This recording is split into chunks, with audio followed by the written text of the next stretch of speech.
Welcome to English Podcast for You. I'm Maria, and I'm so excited to have you here. Whether you're just starting to learn English or looking to improve your skills, you're in the right place. Don't forget to subscribe, like, and hit the notification bell so you never miss an episode. Let's learn together and make English fun and easy. Hello, everyone, and welcome back to English Podcast for You. And today we're diving into an exciting and super practical topic: how to train your mind to think in English naturally. Thinking in English is a game changer if you're learning the language. It can help you improve faster and make you feel more confident when speaking or writing. So grab your headphones, get comfortable, and let's dive in.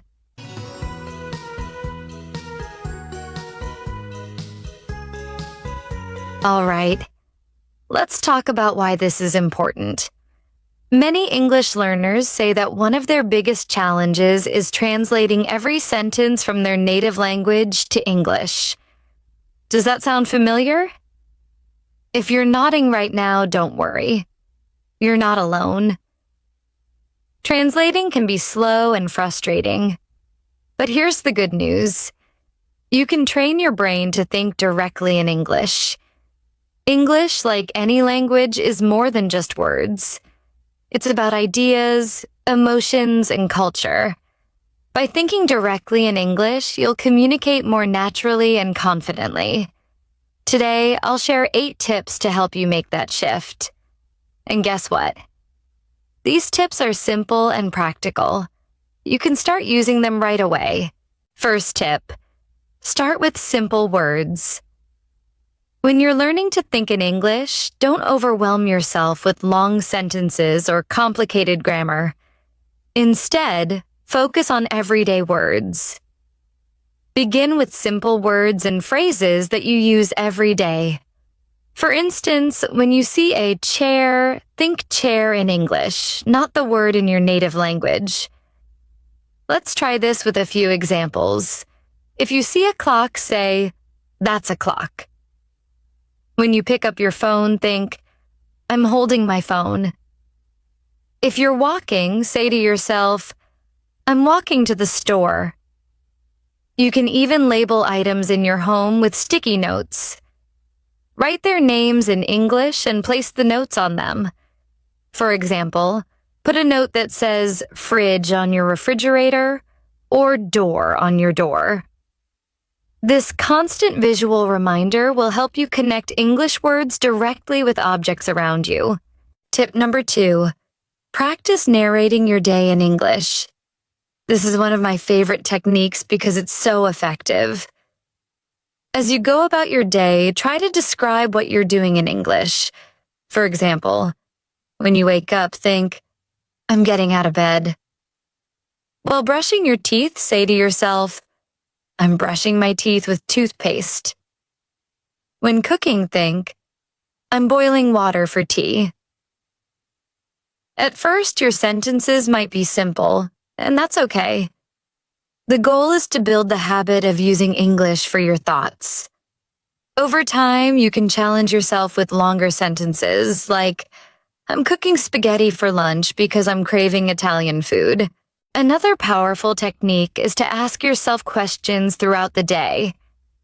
In English, of course. For instance, when you're deciding what to wear, think, "What should I wear today? Maybe a blue shirt and black jeans?" If you're planning your meals, ask, "What should I cook for dinner? Rice or pasta?" When checking the weather, say, "Is it sunny or cloudy today? Should I bring an umbrella?" These small conversations with yourself will train your brain to think in English without translating. And don't worry if your grammar isn't perfect. The focus here is on practice and fluency, not accuracy. Tip number 4, immerse yourself in English as much as possible. Immersion is key to thinking in English.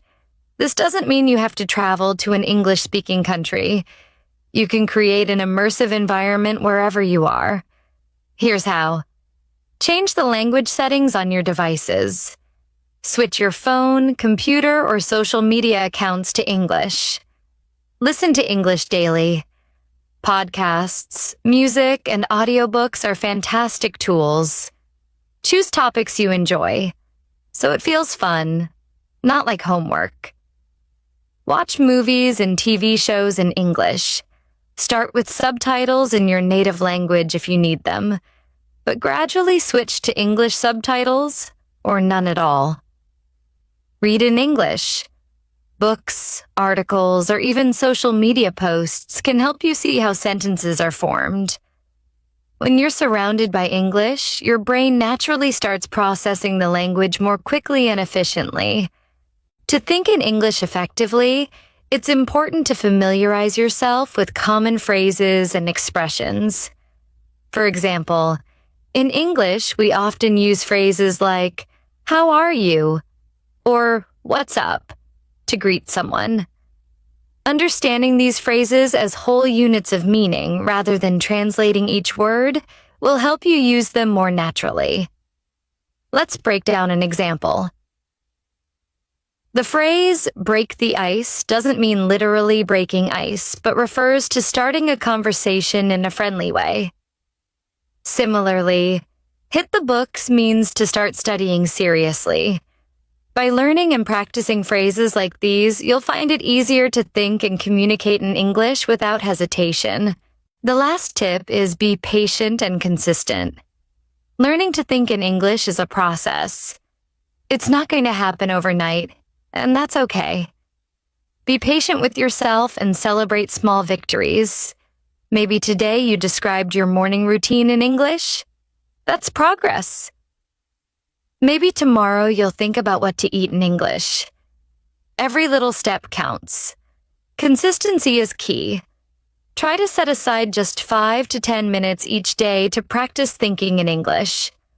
Over time, it will become more natural and you'll notice a big difference in your fluency. Before we end, let me quickly explain some of the words and phrases we used today. Game changer is something that makes a big difference or has a significant impact. Thoughts is ideas, opinions, or mental processes. For example, when you think about what to eat for dinner, those ideas are your thoughts. Example: I had many thoughts about the project, but I wasn't sure which idea was the best.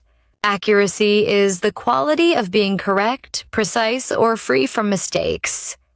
Example: accuracy is important when solving math problems or learning a new language. Surrounded is being all around something or someone. Example: the house was surrounded by trees, making it feel very peaceful. Craving is a strong desire for something, like food. All right, let's quickly recap what we've learned today.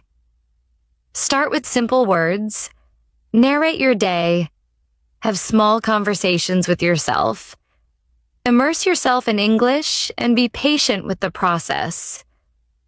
Remember, thinking in English is a skill, and like any skill, it gets easier with time and practice. So, take it one step at a time and don't give up. Thank you so much for tuning in to English Podcast for You. If you found this episode helpful, please share it with a friend who's also learning English. And don't forget to subscribe so you never miss an episode. I'm Maria, and I'll see you in the next one. Until then, keep practicing and keep thinking in English. Bye for now.